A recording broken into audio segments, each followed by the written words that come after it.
7. When Jeffrey Magee was spotted again, it was at the Little League field in the park. A Little League game had just ended. The Red Sox had won, but the big story was John McNabb, who struck out 16 batters to set a new 2 Mills Little League record.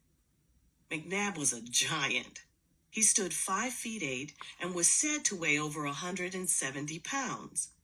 He had to bring his birth certificate in to the league director to prove he was only 12, and still most people didn't believe it. The point is, the rest of the league was no match for McNabb. It wouldn't have been so bad if he had been a right fielder, but he was a pitcher, and there was only one pitch he ever threw, a fastball. Most of the batters never saw it. They just heard it whizzing past their noses. You could see their knees shaking from the stands. One poor kid stood there long enough to hear strike 1 go past, then threw up all over home plate. It was still pretty light out, because when there are a lot of strikeouts, a game goes fast, and McNabb was still on the mound even though the official game was over. He figured he'd made baseball history, and he wanted to stretch it out as long as he could.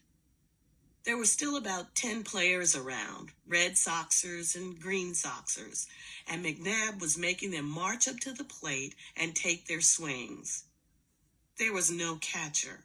The ball just zoomed to the backstop. When a kid struck out, he went back to the end of the line. McNabb was loving it. After each whiff, he laughed and bellowed the strikeout total. 26, 27, 28. He was like a shark. He had the bloodlust.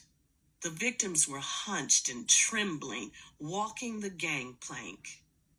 34, 35.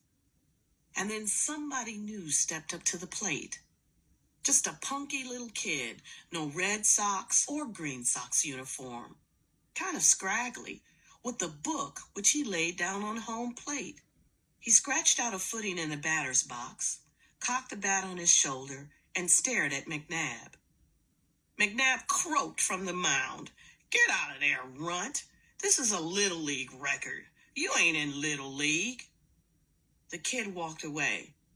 Was he chickening out? No.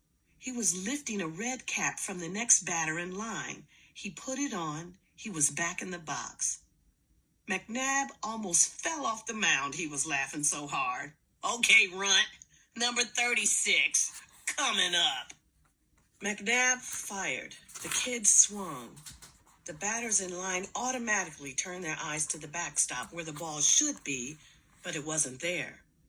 It was in the air, riding on a beeline right out to McNabb's head, the same line it came in on, only faster.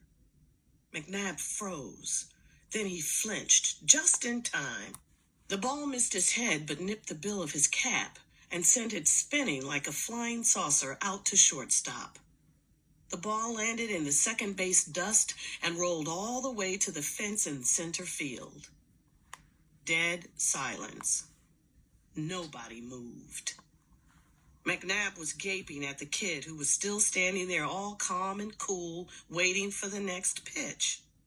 Finally, a sort of grin slithered across McNabb's lips. He roared, "Get my hat!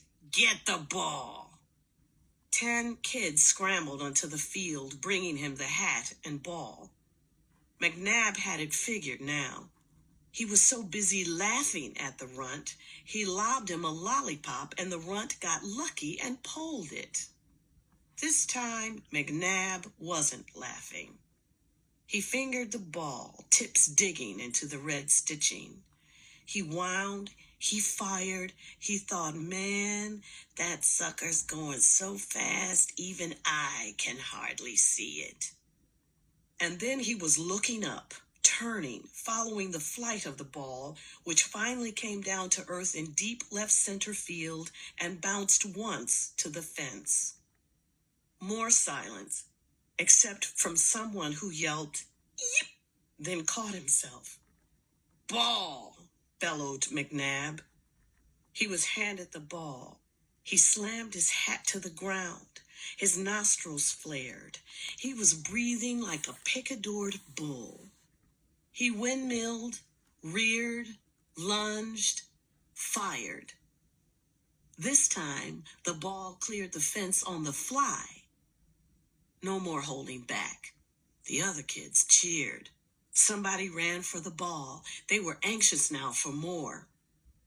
3 more pitches, 3 more home runs. Pandemonium on the sidelines. It was raining red and green hats. McNabb couldn't stand it. The next time he threw, it was right at the kid's head. The kid ducked. McNabb called, "Strike 1." Next pitch headed for the kid's belt. The kid bent his stomach around the ball. "Strike 2." Strike 3 took dead aim at the kid's knees. And here was the kid, swooping back, and at the same time swatting at the ball like a golfer teeing off. It was the craziest baseball swing you ever saw. But there was the ball, smoking out to center field. "Hold it, runt," snarled McNabb.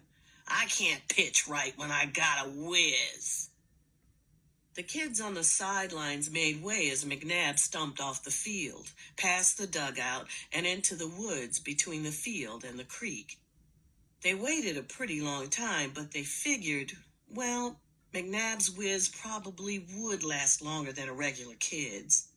Might even make the creek rise.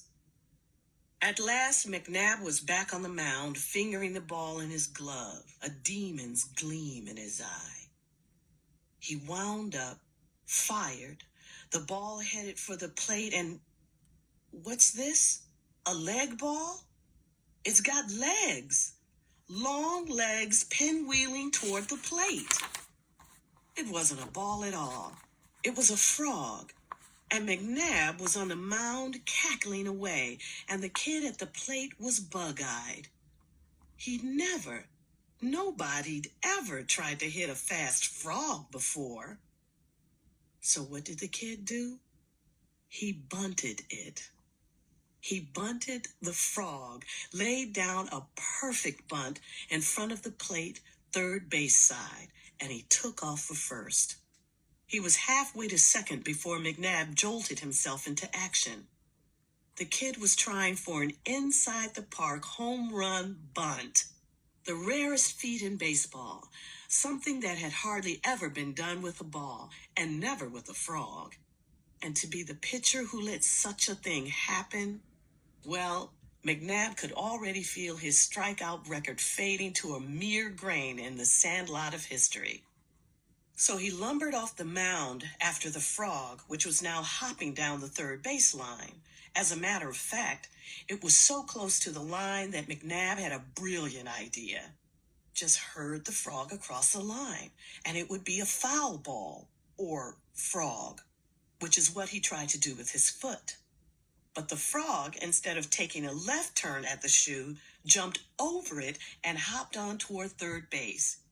He was heading for the green fields of left, and the runt kid, sounding like 2 runners with his flap soles slapping the bottoms of his feet, was chucking dust for third. Only one hope now.